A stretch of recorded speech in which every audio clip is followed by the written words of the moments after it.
Welcome back students. आज की class में हम करने वाले हैं इलेक्ट्रोस्टैटिक पोटेंशियल एंड कैपेसिटेंस का आगे का पार्ट। तो हमारे पास यहाँ से स्टार्ट हो रहा है कंडक्टर्स एंड इंसुलेटर्स। अब कंडक्टर्स क्या है? कंडक्टर्स हमने पढ़ा है छोटी क्लासेस से ही, जिनमें भी हमारे पास फ्रीली मूविंग चार्ज पार्टिकल्स होते हैं, या यहाँ पे हम इलेक्ट्रिक फील्ड की टर्म्स में अगर डिफाइन करें, जो अलाउ करते हैं, जब हम इलेक्ट्रिक फील्ड अप्लाई कर रहे हैं, वो इलेक्ट्रिक चार्जेस की मूवमेंट अलाउ कर रहे हैं, वो हमारे पास क्या है? कंडक्टर्स। नेक्स्ट आ जाते हैं इंसुलेटर्स, जो अलाउ नहीं करेंगे। तो कंडक्टर्स में एग्जांपल सिल्वर, कॉपर, एल्यूमिनियम, ये सब हमने पढ़ा है, छोटी क्लासेस से ही किया है। इंसुलेटर्स क्या होते हैं? तो जिनमें मूवमेंट नहीं होगी जब हम इलेक्ट्रिक फील्ड अप्लाई कर रहे हैं, ग्लास, वुड, वैक्स, ये सब चीजें। नेक्स्ट इंपॉर्टेंट टॉपिक है behaviour of conductors in electric field.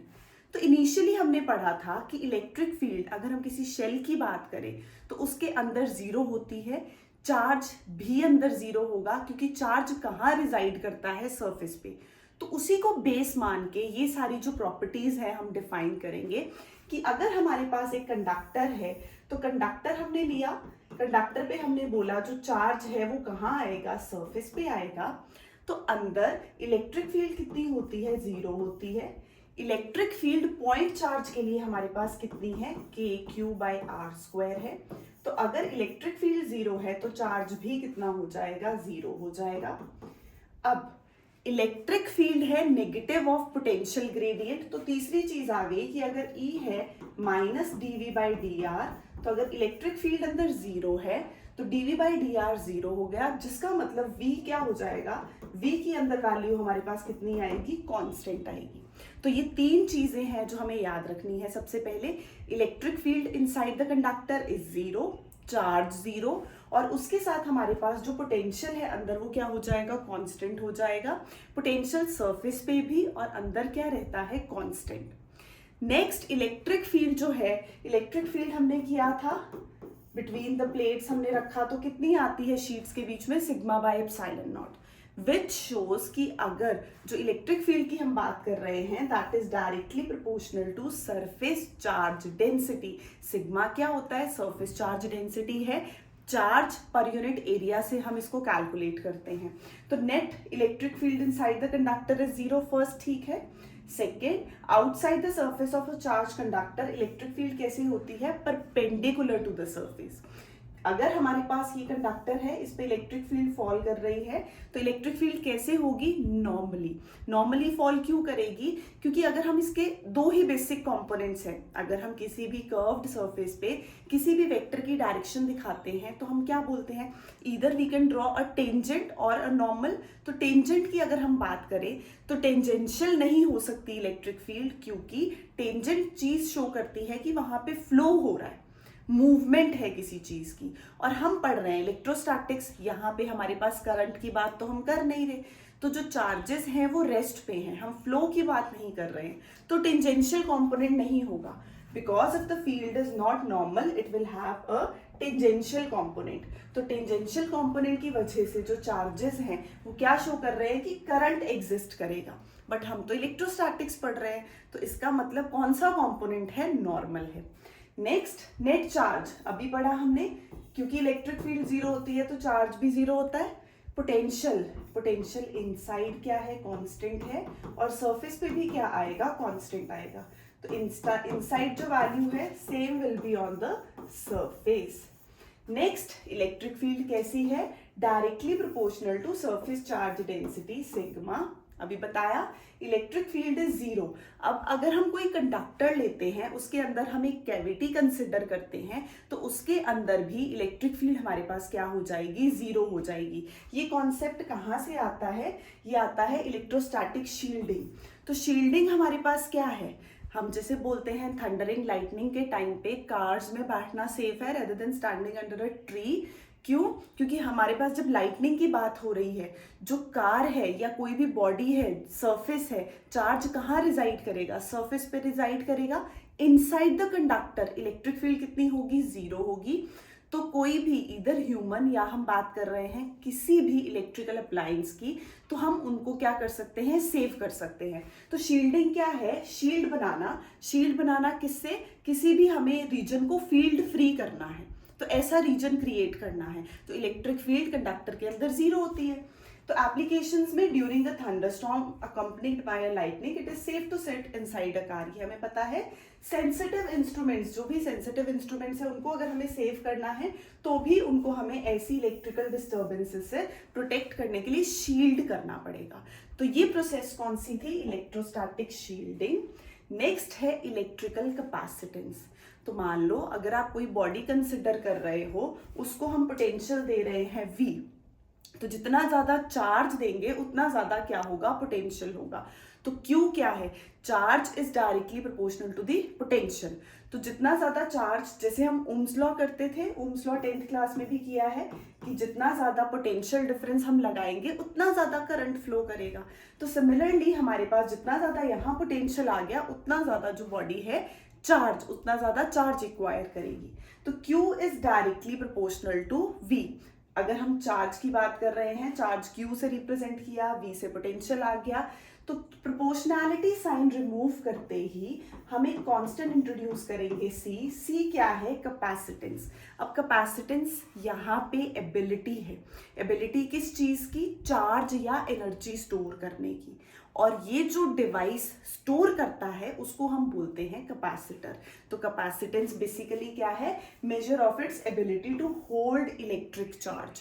तो कोई भी हमारे पास डिवाइस जो क्या करेगा? इलेक्ट्रिक चार्ज होल्ड करेगा, उसकी इस एबिलिटी को कैपेसिटेंस बोलेंगे। सिमिलरली जैसे हम 10th में रेजिस्टेंस और रेजिस्टर वर्ड बोलते थे, तो रेजिस्टेंस क्या था? एबिलिटी टू ऑब्स्ट्रक्ट, जो रोक रहा है चार्ज पार्टिकल्स के फ्लो को, और वो जो डिवाइस रोकता है उसको हम रेजिस्टर बोलते हैं। तो सेम वे में कैपेसिटेंस एबिलिटी हो गई और कैपेसिटर वो डिवाइस होगा।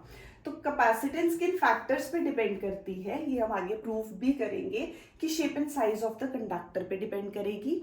Permittivity nature of the material पे डिपेंड कर रही है। सराउंडिंग मीडियम जो भी है उसमें मटेरियल पे नहीं डिपेंड करती, जो भी हमारे पास मीडियम है जिसमें आपने इस कंडक्टर को रखा है उस पे डिपेंड करेगी। क्योंकि परमिटिविटी बेसिकली क्या है? एबिलिटी किसकी होती है? मीडियम की, to allow charges to exert force on each other.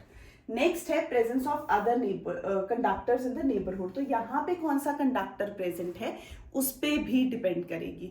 तो पहली चीज शेप पे, साइज पे, दूसरी सराउंडिंग मीडियम में, जो भी मीडियम मीन्स हम बात कर रहे हैं जिस मीडियम में हमने उसको रखा है, और उस मीडियम में आसपास और कौन से हमारे पास कंडक्टर्स प्लेस्ड है उस पे। अभी किस पे डिपेंड नहीं करती? तो ये चार्ज पे डिपेंड नहीं करेगी। मीन्स जो हमारे पास चार्ज है उससे ये क्या है? इंडिपेंडेंट है। और उसकी खुद की, मैंने अभी बताया, नेचर ऑफ इट्स मटेरियल पे डिपेंड नहीं करती। तो इन दो चीजों के ये क्या हो गई? इंडिपेंडेंट। अब C का फॉर्मूला आया क्या? Q upon V। Q क्या है? चार्ज, V क्या है? पोटेंशियल। तो उसको हम नाम दे देते हैं फैरेड। अब 1 फैरेड कैसे डिफाइन करेंगे? पहली बार ये वैल्यू आई तो इसकी वैल्यू हम बोलेंगे, जब हम पोटेंशियल अप्लाई करेंगे 1 वोल्ट का, तो कैपेसिटेंस कितनी होगी? That will be equal to the amount of charge. तो यहाँ V अगर 1 वोल्ट हो जाएगा तो C कितना हो जाएगा? Q के इक्वल हो जाएगा। इसी चीज को हमने क्या कर दिया? डिफाइन कर दिया। Next, capacitance of an isolated spherical conductor. Same way से हम अर्थ के लिए भी इसमें फाइंड करते हैं। तो मान लो हमारे पास एक स्फेरिकल कंडक्टर है, चार्ज कहाँ रिजाइड करेगा? सरफेस पे। सरफेस पे चार्ज है, इसका रेडियस हमने कंसिडर कर लिया R। अब जब भी कैपेसिटेंस फाइंड करनी है उसके लिए हमें कुछ चीजें पहले कैलकुलेट करनी है। नंबर 1, हमें इलेक्ट्रिक फील्ड पता होनी चाहिए। नंबर 2, पोटेंशियल पता होना चाहिए, क्योंकि पोटेंशियल कहाँ से आएगा? V is equal to ED से आएगा। अगर पोटेंशियल सीधा सा पता है, वेल एंड गुड। नहीं पता है तो पहले इलेक्ट्रिक फील्ड देन पोटेंशियल। और थर्ड के लिए हम जब C फाइंड करेंगे तो हम अप्लाई करेंगे Q अपॉन V। तो नंबर 1 स्टेप क्या है? पहले E फाइंड करो, देन V फाइंड करो, फिर हमारे पास C अप्लाई करो Q अपॉन V वैल्यू से। तो सेम वे हमने एक आइसोलेटेड स्फेरिकल कंडक्टर लिया जिसका रेडियस कितना है? R है। Charge Q is uniformly distributed, but कहाँ? सरफेस पे। चार्ज सरफेस पे रिजाइड करेगा। पोटेंशियल कितना होता है? सेम वे पीछे किया हमने, KQ बाय R। तो V कितना आया? KQ by R। अभी तक कितने फॉर्मूले हो चुके हैं? फोर्स है जो कूलम्स लॉ से मिली थी, KQ1 Q2 by R square. Electric field है, अगेन फोर्स से ही मिली, KQ बाय R स्क्वायर।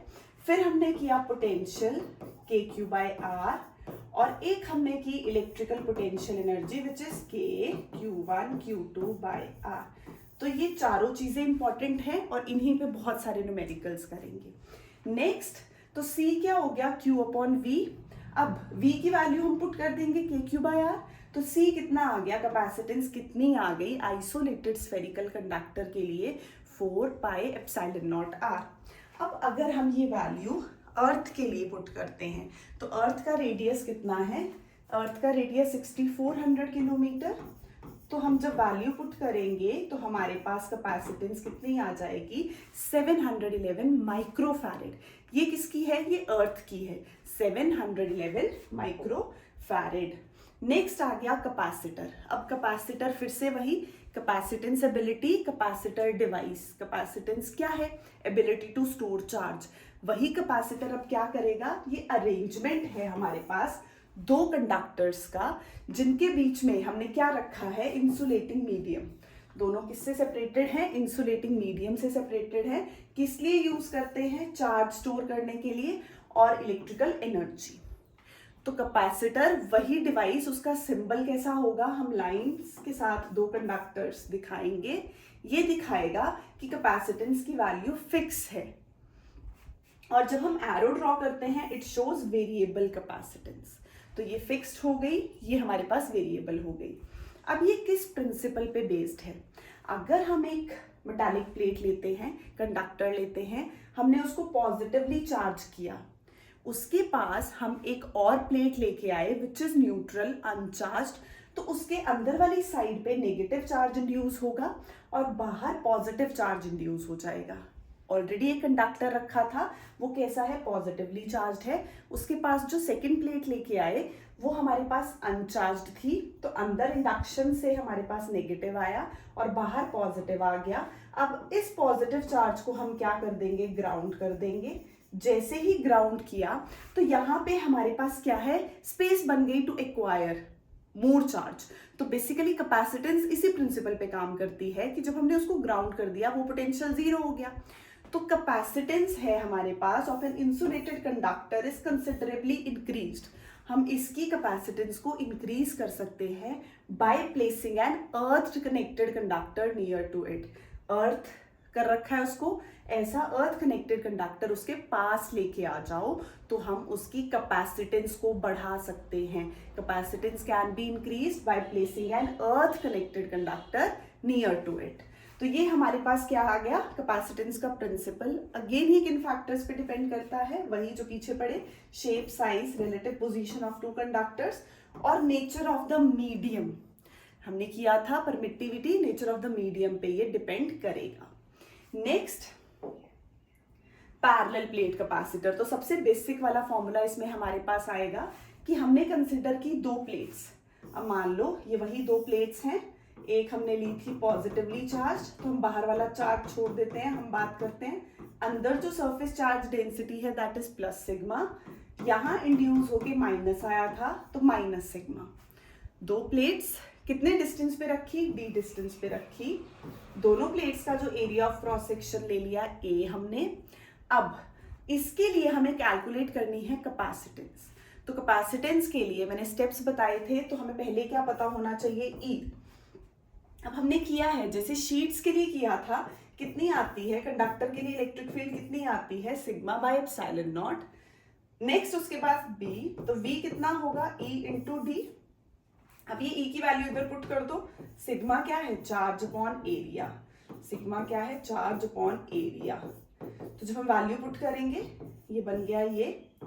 अब सेम V की वैल्यू कहाँ पुट कर देंगे, C is equal to Q by V में। तो जब हमने ये वैल्यू पुट की हमारे पास कैपेसिटेंस कितनी आ गई, Q से Q कैंसिल हो गया, A epsilon naught by D। तो हमने क्या बोला, कैपेसिटेंस किन फैक्टर्स पे डिपेंड करती है, नेचर पे, परमिटिविटी और shape and size, area, distance between the plates. तो उनके बीच में जो मीडियम है, परमिटिविटी, तो उन्हीं फैक्टर्स पे हमारे पास कैपेसिटेंस डिपेंड कर रही है। अभी हमने जितने भी फॉर्मूले किए थे उनमें एक और ऐड हो गया कैपेसिटेंस। अगर हमें पैरेलल प्लेट कैपेसिटर की कैपेसिटेंस फाइंड करनी है तो वो कितनी आ जाएगी, C is equal to A epsilon naught by D। तो ये है पैरेलल प्लेट कैपेसिटर के लिए कैपेसिटेंस। नेक्स्ट, अगर कैपेसिटर सीरीज में है और पैरेलल में है तो हम न्यूमेरिकल्स में जब सॉल्व करते हैं तो इक्विवेलेंट कैपेसिटेंस का कौन सा फॉर्मूला यूज करेंगे वो देखते हैं। तो यहाँ 3 कैपेसिटर्स हैं, कैसे अटैच्ड है, सीरीज में है, और सीरीज में क्या सेम रहता है, Q सेम रहेगा। तो कौन सी चीज डिवाइड होगी अगर Q सेम है, V डिवाइड होगा। मान लो यहाँ V1, यहाँ V2, यहाँ V3, तो इसके अलोंग V1, इसके अलोंग V2 और C3 के अलोंग V3 आ गया। नाउ चार्ज रिमेन सेम, तो Q और इधर भी Q। तो तीनों पे अगर हम फॉर्मूला लगाएं तो यहाँ क्या बनेगा, Q is equal to C1 V1, second पे बनेगा Q is C2 V2, third पे बनेगा Q इज C3 V3। यहाँ से फाइंड करेंगे V1, that will be Q by C1, V2 Q by C2, V3 Q by C3। अब same यही values को हमने, क्योंकि किसको डिस्ट्रीब्यूट किया, कांस्टेंट तो चार्ज है ठीक है, बट डिस्ट्रीब्यूट क्या हुआ है, पोटेंशियल। तो जो चीज डिवाइड हुई उसमें वैल्यूज पुट कर दी। तो सीरीज के लिए फॉर्मूला आ गया 1/CS is 1/C1 plus 1/C2 plus 1/C3, which means capacitance decrease करती है इन सीरीज। अगर आप 3 कैपेसिटर्स लगा रहे हो तो सीरीज में कैपेसिटेंस की वैल्यू डिक्रीज करेगी। अब सेम वे अगर हम पैरेलल के लिए देखें, अच्छा अब सीरीज और पैरेलल, कई बच्चों को ये भी नहीं याद रहता कि सीरीज और पैरेलल कैसे करना है, तो 10th वाला ही लॉजिक है। 2 डिवाइस अगर तो स्ट्रेट लाइन में है सीरीज है, अगर ये ऐसे बेंट फॉर्म में भी है तो भी ये सीरीज है, बट अगर एक टर्मिनल से 2 से ज्यादा, तो ये फर्स्ट वायर, सेकेंड वायर, अब ये थर्ड भी निकल गई, तो जब 2 से ज्यादा हमारे पास वायर्स अटैच्ड हो जाएंगी तो वो पैरेलल बन जाएगा। तो यहाँ देखो एक पॉइंट पे हमने 2 से ज्यादा मींस 4 वायर्स हो गई, तो ये जो कॉम्बिनेशन है ये किसमें है, पैरेलल में है। अब पैरेलल में क्या सेम रहता है, V, तो यहाँ भी V होगा, यहाँ भी V और यहाँ भी V। तो क्या चीज डिवाइड होगी, चार्ज। तो मान लो यहाँ Q1 है, यहाँ Q2 आया, थर्ड में Q3 आया, अगेन फॉर्मूला लगा दो, तो Q1 is C1V, C2V, C3V। अब जो चीज डिवाइड हो रही है, क्या डिवाइड हो रहा है, चार्ज।